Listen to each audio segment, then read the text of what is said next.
I made a handmade gift for my father-in-law's retirement party.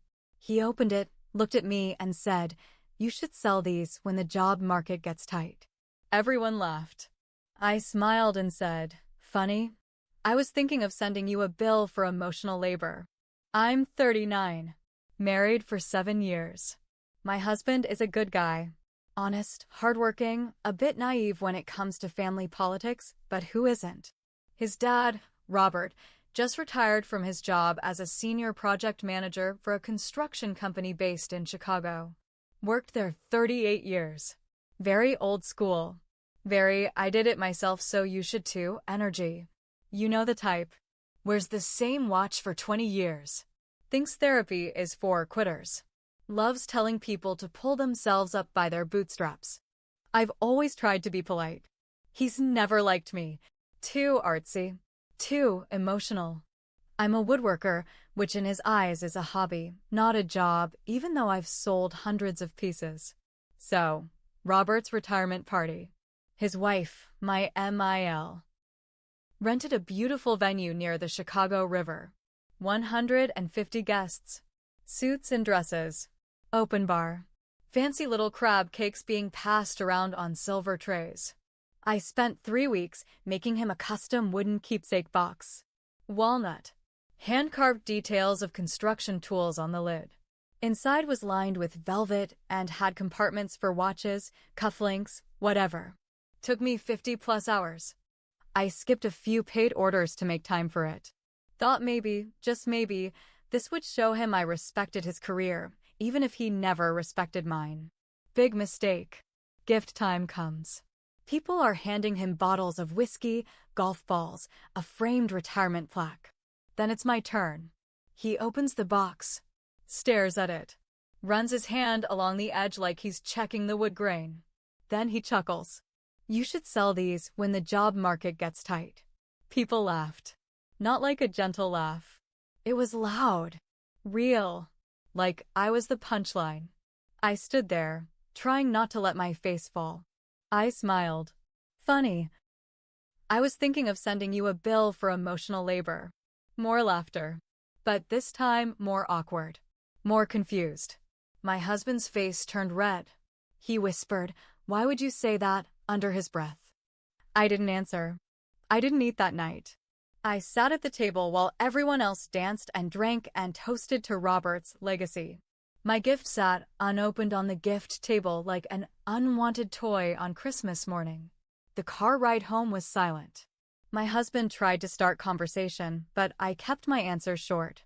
The next day, I took back my gift. Walked right into their house, told my mill I forgot to include something inside, and took it. She didn't ask questions.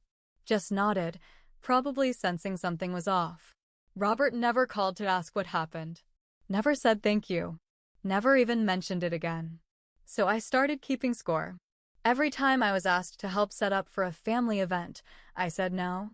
Every birthday card request? Forgot. Every favor? Busy. Every time they invited us over? We were already booked. My husband noticed. He asked why I was being distant. I told him the truth. I told him his dad humiliated me in front of 150 people after I spent 50 unpaid hours making something personal, and I was done pretending it didn't bother me. He told me I was being dramatic. That Robert was just joking. That's when I stopped talking. I started selling custom boxes again. First locally, then online. They sold out every time. Reviews were amazing. I started gaining traction, posting videos of my process. Before long, I had a following. Not millions, but enough to matter. One day, my husband said, "Hey, my dad was asking about one of your boxes. I think he wants one." I didn't even look up. I just said, "I bet he does." That was 6 months ago. I haven't given him anything. About a month after that short conversation with my husband, I got a DM on Instagram from a woman named Tracy. She runs a small boutique in Milwaukee that sells locally made home goods, candles, pottery, hand-woven stuff, the works. She'd seen one of my woodworking videos on Reels and wanted to carry my pieces in her store. I said yes. That one message kicked off the busiest season of my life. Orders came in fast. I stopped taking custom work and focused on limited run designs. My evenings were filled with sawdust, music, and the quiet satisfaction of carving something beautiful. My shop was finally paying real bills. Around this same time, my husband started acting weird. Distant, but also nervous. Like he was walking on eggshells. He stopped bringing up his parents altogether. I didn't press. I had work to do. I was tired of carrying the emotional weight of his family drama and running a business. Then came the family barbecue. Every July, his side of the family does a huge cookout at a cousin's house in the suburbs. I didn't want to go. My husband begged me. Said it would be low-key, that Robert probably wouldn't even be there. Robert was not only there, he was holding court. As soon as we walked in, he smiled wide and said, "Well, look who decided to show up. I was beginning to think you were tired too, sweetheart." I didn't laugh. I nodded and walked past him like he wasn't there. Later, while I was getting a soda in the kitchen, I heard him talking in the backyard. Loud enough for anyone nearby to hear. "I still don't get why she's so touchy," he said. "It's just a box. What's it even worth?" $40. Someone laughed. A cousin, I think. That was it. I was done. That night, I told my husband I was officially out. No more pretending. No more small talk. I would be civil, but I wasn't going to any more events. I wasn't sending gifts. I wasn't tolerating his father treating me like I was a joke. My husband sat on the couch for a long time. Didn't say much. Then finally said, "You know he has cancer, right?" I didn't. Stage 2 pancreatic. Not terminal yet. Treatable. But serious. And, just like that, I was supposed to feel guilty. I was supposed to forget the years of comments. The eye rolls. The way he always introduced me as the artsy one. The way he'd say, "So what does that really pay?" every time someone mentioned my work. Suddenly, everyone wanted me to be the bigger person. Life is short. You don't want regrets. He didn't mean it like that. I stayed quiet. But the part that really messed with my head? 2 weeks later, I got an email from Tracy again. She'd gotten a message through her store's website from someone claiming to be a concerned customer, saying she should be careful about the ethics and political views of the people she partners with. I asked to see it. She sent a screenshot. It was from Robert's personal email. The same one he used for family stuff. The same one I've seen in dozens of forwarded jokes and birthday invites. He tried to tank my business. I stared at the screen for a long time. My hands were shaking. I didn't cry. I just got cold. Numb. I called my husband at work. "Your dad tried to screw with my business." "What?" "I have the email. He sent it to Tracy. He used his real name. His real email. What kind of idiot do you have to be? I'll talk to him." "No, don't." "Why not?" "Because this is between me and him now." That was the day I stopped giving a damn about how it would look. No more soft voice. No more playing the peacemaker. He made it war. And I don't lose those. So now I knew the truth. Robert, my father-in-law, went behind my back, messaged a business partner of mine pretending to be a concerned citizen, trying to warn her about my ethics and political views. Which is rich coming from a man who once told a waitress she looked too pretty to be wearing pants. I didn't confront him right away. I needed time. I needed to think. And I needed to be smart. You don't walk into a war without knowing the terrain.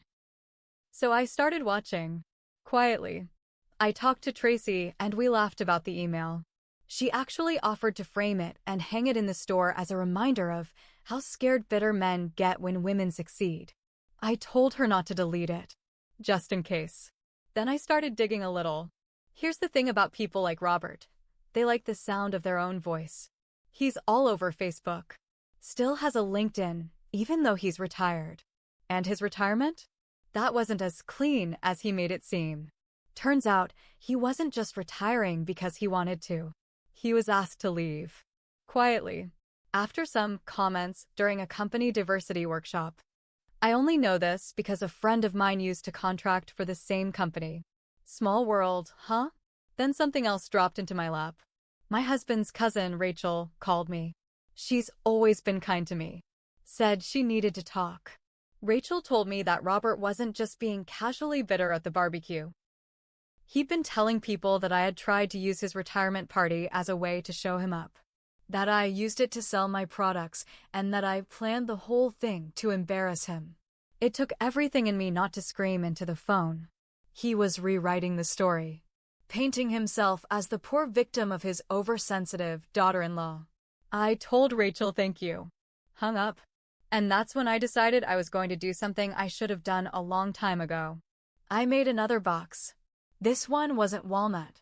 It was black locust, harder, heavier, sharp edges, no soft details.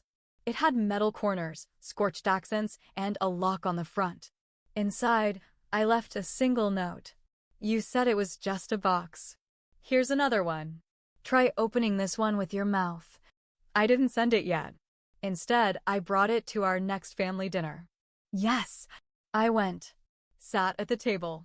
Passed the potatoes. Smiled at his wife. Waited. Then, before dessert, I said, "Oh, I made something." Thought Robert might want to open it. He looked confused.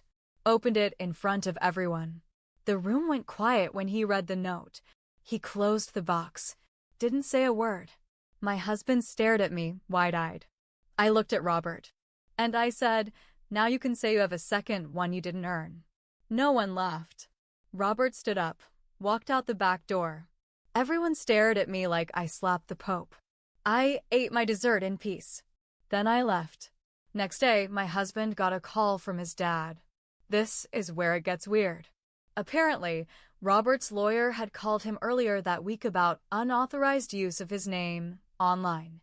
One of his old colleagues saw something I posted about woodworking and connected the dots. He thought Robert was involved. He wasn't. But suddenly he was worried about his name being tied to my growing business. He wanted me to sign something, some kind of agreement that I wouldn't use the family name in any of my work. I laughed when my husband told me. "I never even liked your last name," I said. Then I went online and I changed everything. All my accounts. All my branding. I started using my maiden name again. But I didn't stop there. I sent copies of the email he wrote to Tracy to a few family members who'd asked what was really going on. No comment. Just a screenshot. Let them draw their own conclusions. Suddenly, invites stopped coming. Group texts got quieter. I became that one. But I didn't care. Because for once, the truth wasn't just mine to carry. It was out there. And Robert? He was finally quiet. Things went quiet for a while after I dropped that second box. No more calls from Robert. No texts from my ML. Family group chat went dead. My husband was in the middle as usual. They just need time, he kept saying. I didn't argue. I just focused on my shop. By fall, things really took off. One of my box designs went viral after a lifestyle influencer posted about it. Orders exploded. I hired 2 part-time helpers. I even got invited to a handmade goods expo in Indianapolis. My name was on banners. I was doing it. Without anyone's approval. Without Robert's sarcasm. Without anyone pretending I was just a woman with a hobby. Then the hammer dropped. My husband came home one night, quiet, tense. Sat down, rubbed his face like he was about to confess to a crime. "I have to tell you something," he said. He pulled up a copy of a bank statement on his phone. A joint account he and his father used years ago, back when they were doing a real estate thing together. Apparently, Robert had borrowed 10 grand from it in July. Without saying a word. But that wasn't the worst part. He used it to hire a consultant to manage his public image online. A PR guy. He paid someone to fix his online reputation, just in case anything from my business or social media connected back to him. Let me say that again. The man tried to erase me from his digital life. And he used our money to do it. That's when I saw red. You want revenge? Here's how it starts. I called Tracy. Asked if she still had the original email from Robert. She did. Then I called the Small Business Association chapter in Chicago, where Robert was listed as a mentor volunteer for retired professionals. Sent them the email too. No message, just the facts. A man targeting a woman-owned business with false accusations. A few days later, he was politely released from his volunteer duties. But I wasn't finished. I took the walnut box. The original one, the retirement gift he never thanked me for. I posted a video on my channel. Titled it, "The Box I Made for the Man Who Called It Junk." Told the whole story. Every word. From the party, to the joke, to the email, to the PR cleanup. I kept names out of it, but anyone who knew us, they knew. The video blew up. 200,000 views in a week. Comments rolled in. People sharing their own family stories. Their own Robert moments. But here's the twist. I didn't feel better. I felt tired. Tired of carrying this fight. Tired of the anger. Even revenge has a weight to it. That night, I went into my workshop alone. Sat in the dark. Looked at the black locust box, the one I gave him at that last dinner. The one with the note. And I cried, not out of regret, out of loss. Because even though he hurt me deeply, I knew I had turned into someone I didn't recognize. Cold. Strategic. Vengeful. And my husband? He was still there. Still caught in the middle. Watching his father crumble and his wife harden. So I made a choice. I wrote a letter. Not for Robert. For me. I loved you like family. I tried. I gave you time, energy, art, and kindness. You laughed at it. Mocked it. Tried to erase it. I'm not angry anymore. But I'm done trying to prove I'm worth respect. I don't owe you anything. I just hope one day you figure out what real value looks like, before the last person who loves you forgets why they ever did. I didn't send it, but I read it out loud. Then I burned it in the same fire pit he built in our yard years ago. Let the ashes blow into the wind. That was my ending. A quiet fire. No more boxes. Just closure.